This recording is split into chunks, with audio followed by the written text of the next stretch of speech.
বারবার বিধায়ক মন্ত্রী হওয়া সত্ত্বেও কোনো প্রকার অনিয়ম বা দুর্নীতির পথে পা বাড়াননি, এমনকি কোনো অভিযোগেও অভিযুক্ত হননি। বরাক উপত্যকার হিন্দু মুসলিম সমন্বয় রক্ষাকারী একজন বিখ্যাত নেতা ছিলেন তিনি। দীর্ঘ জীবনের ক্ষমতাময় রাজনীতিতে সক্রিয়ভাবে জড়িত থাকা সত্ত্বেও জমি ক্রয় করা তো দূরের কথা, একটি গড় নির্মাণ করতে পারেননি। কে এই মহান নেতা? কি তার পরিচয়? আসাম তথা বরাক উপত্যকায় কি তার অবদান? সব প্রশ্নের উত্তর নিয়ে আলোচনা হবে আজকের এই ভিডিওতে। আপনি যদি আমাদের চ্যানেলে নতুন হয়ে থাকেন, পরবর্তী ভিডিওগুলো দেখতে চ্যানেলটি সাবস্ক্রাইব করে পাশে থাকা বেল আইকনটি ক্লিক করে দিবেন। আসুন তাহলে শুরু করা যাক। তিনি আব্দুল মতলিব মজুমদার। পরাধীন ভারতে 1890 সালের 1 জুন জন্মগ্রহণ করেন। দক্ষিণ আসামের অধুনা হাইলাকান্দি জেলার উজানকুপা গ্রামের এক বাঙালি পরিবারে। পরাধীনতার গ্লানি এবং তৎকালীন মুসলমানদের মধ্যে থাকা গোঁড়ামি তাকে পড়াশোনা থেকে বিরত রাখতে পারেনি।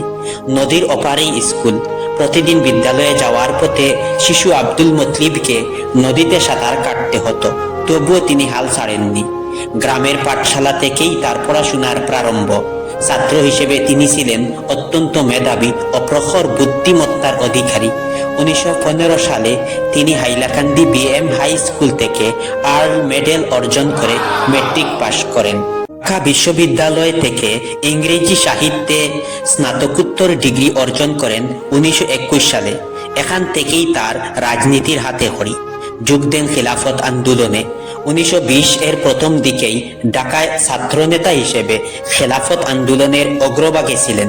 সে সময় তিনি আলীভাইদের মতো ভারতবর্ষের শীর্ষস্থানীয় নেতাদের সংস্পর্শে আসেন। মহাত্মা গান্ধীর চিন্তা ও চেতনার প্রবল সমর্থক হয়ে ওঠেন। ঝাঁপিয়ে পড়েন স্বাধীনতা সংগ্রামে। 1924 সালে কলকাতা বিশ্ববিদ্যালয় থেকে ব্যাচেলর অফ ল সম্পন্ন করেন। কিছুদিন শিলং এ চাকরি করে বাড়িতে ফিরে আসেন। ব্যবহারজীবী হিসেবে হাইলাকান্দি আদালতে যোগ দেন 1925 সালে। পেশা হিসেবে বেছে নেন অনিশ্চয়তা আর ঝুঁকিপূর্ণ আইন ব্যবসা। অনুশীলন শুরু করেন হাইলাকান্দি বারে। আইনজীবী হিসেবে অল্প দিনেই সুনাম অর্জন করতে সক্ষম হন। তৎকালীন ব্রিটিশ সরকার তাকে ম্যাজিস্ট্রেট পদের প্রস্তাব দিলে তিনি তা প্রত্যাখ্যান করেন। তিনি ধর্ম ও দর্শন শাস্ত্রে অত্যন্ত পারদর্শী ছিলেন। খুব ভালো রাইডারও ছিলেন তিনি। ঢাকা রাইডার্স ক্লাবের সদস্যও ছিলেন। শিকার ও কৃষিকাজের প্রতি ছিল তার আলাদা টান। প্রথম স্ত্রীর মৃত্যুর পর তিনি অনেকটা ব্যঙ্গে পড়েন। আবার 1930-31 সালের দিকে শামসুন্নাহার মজুমদারের সাথে বিবাহ বন্ধনে আবদ্ধ হন। স্বাধীনতা সংগ্রামী এই বীর সেনানী সাদামাটা জীবনযাপনে স্বাচ্ছন্দ্য বোধ করতেন। এই সংগ্রামী যুবনেতা ছিলেন আদর্শে অটল। তিনি 1925 সালে ভারতীয় জাতীয় কংগ্রেসে যোগ দেন। অল্প কয়েক বছরই কংগ্রেসের জাতীয় স্তরের নেতাদের সাথে পরিচয় হতে সক্ষম হন। 1937 মজুমদার হাইলাকান্দি কংগ্রেস কমিটি প্রতিষ্ঠা করেন এবং সেই কমিটির সভাপতি নির্বাচিত হন। মতলিব মজুমদারের আমন্ত্রণে সাড়া দিয়ে একদা নেতাজি সুভাষচন্দ্র বসু এবং পণ্ডিত জওহরলাল নেহেরু বরাক উপত্যকায় আসেন। মূলত দক্ষিণ আসামের স্বাধীনতা সংগ্রামের পাশাপাশি কংগ্রেস কমিটিকে শক্তিশালী করাই ছিল এই দুই মহান নেতার আগমনের মুখ্য উদ্দেশ্য। 1938 সালে আসেন নেতাজি সুভাষচন্দ্র বসু। হাইলাকান্দির বর্তমান নেতাজি স্টেডিয়ামের খালি মাঠে সেদিনের অনুষ্ঠানে মুখ্য আকর্ষক ছিলেন নেতাজি।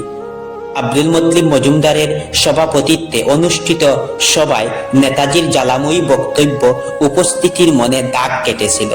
সভা শেষে মতলিব মজুমদারের বাড়িতে গিয়ে চা পানও করেন নেতাজি সুভাষচন্দ্র বসু।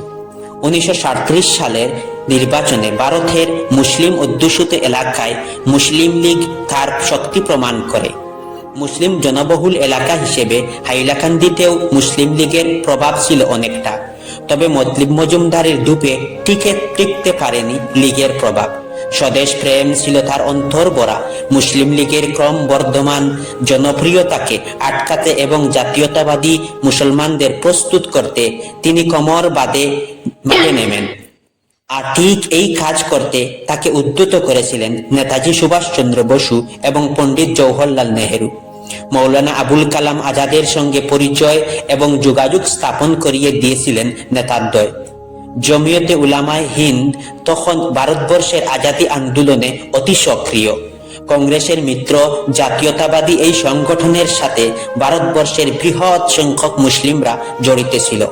তিনি আসামেও জমিয়তের আন্দোলনকে সফলভাবে সংগঠিত করতে মুখ্য ভূমিকা পালন করেন। সাল 1939 এ সময় তিনি হাইলাকান্দি টাউনশিপের প্রথম চেয়ারম্যান নির্বাচিত হন। সে স্বাধীনতা সংগ্রাম যখন তুঙ্গে, সাল 1945 উপত্যকায় পা রাখেন পণ্ডিত জওহরলাল নেহেরু। আব্দুল মুত্তালিব মজুমদারের আমন্ত্রণে সাড়া দিয়ে নেহেরুর আগমন ছিল অত্যন্ত তাৎপর্যপূর্ণ। উচ্চশিক্ষিত এক যুবনেতা হিসাবে মজুমদার পুরোদস্তুর স্বাধীনতা সংগ্রামে ঝাঁপিয়ে পড়েন। এ সময় তিনি হাইলাকান্দি লোকাল বোর্ডের প্রথম ভারতীয় চেয়ারম্যান নির্বাচিত হন। এই পদটি সর্বদা ইউরোপীয় চা চাষিদের জন্য সংরক্ষিত ছিল। জমিয়তে উলামায়ে হিন্দকে সামনে রেখে তিনি মুসলিম লীগকে টেক্কা দিতে সক্ষম হন।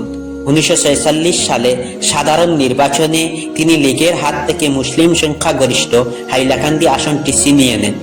এই জয় কার্যত বরাক উপত্যকাকে পাকিস্তানে অন্তর্ভুক্ত করার ক্ষেত্রে মুসলিম লীগের আশা আকাঙ্ক্ষাকে শিলমোহর মেরে দেয়। উল্লেখ্য, এই নির্বাচনে ভারতের প্রাক্তন পঞ্চম রাষ্ট্রপতি ফখরুদ্দিন আলী আহমদ সহ কংগ্রেসের বেশিরভাগ মুসলিম প্রার্থী লীগের প্রতিদ্বন্দ্বীদের কাছে শোচনীয়ভাবে পরাজিত হন। আসামের তৎকালীন স্বরাষ্ট্রমন্ত্রী বসন্ত কুমার দাসকে সঙ্গে নিয়ে তিনি উপত্যকা জুড়ে ভ্রমণ করেন। দ্বিজাতি তত্ত্বের ভিত্তিতে ভারত বিভাজনের বিপক্ষে তিনি ওকালতি করতেন। বিভাজনের কুফল সম্পর্কে জনসাধারণের সামনে অকাট্য যুক্তি তুলে ধরে বক্তব্য রাখতেন। 1947 সালের 20 ফেব্রুয়ারি শিলচরে অনুষ্ঠিত জাতীয়তাবাদী মুসলমানদের অধিবেশনে তিনি উদ্বোধনী বক্তব্য রাখেন। 8 জুন 1947 শহর শিলচরে আরেকটি সভা জনসমুদ্রে পরিণত হয়। সেখানে বিপুল সংখ্যক মুসলিম জনসাধারণের উপস্থিতিতে মজুমদার বক্তব্য রাখেন। বরাক উপত্যকাকে ভারতবর্ষের মধ্যে ধরে রাখতে অন্যান্যদের সাথে তিনিও সক্রিয় ভূমিকা পালন করেন। আব্দুল মুত্তালিব মজুমদার ছিলেন ভারত ও পূর্ব পাকিস্তানের সীমা নির্ধারণ কমিটির প্রতিনিধি দলের সদস্য। তারা প্রাণ চেষ্টার ফলে তৎকালীন সিলেট জেলার করিমগঞ্জ মহকুমা মুসলিম জনবহুল এলাকা হওয়া সত্ত্বেও ভারতের অন্তর্ভুক্ত হয়। গোপীনাথ বরদলৈ নেতৃত্বে একদল প্রতিনিধি মহাত্মা গান্ধীর সাথে দেখা করেন।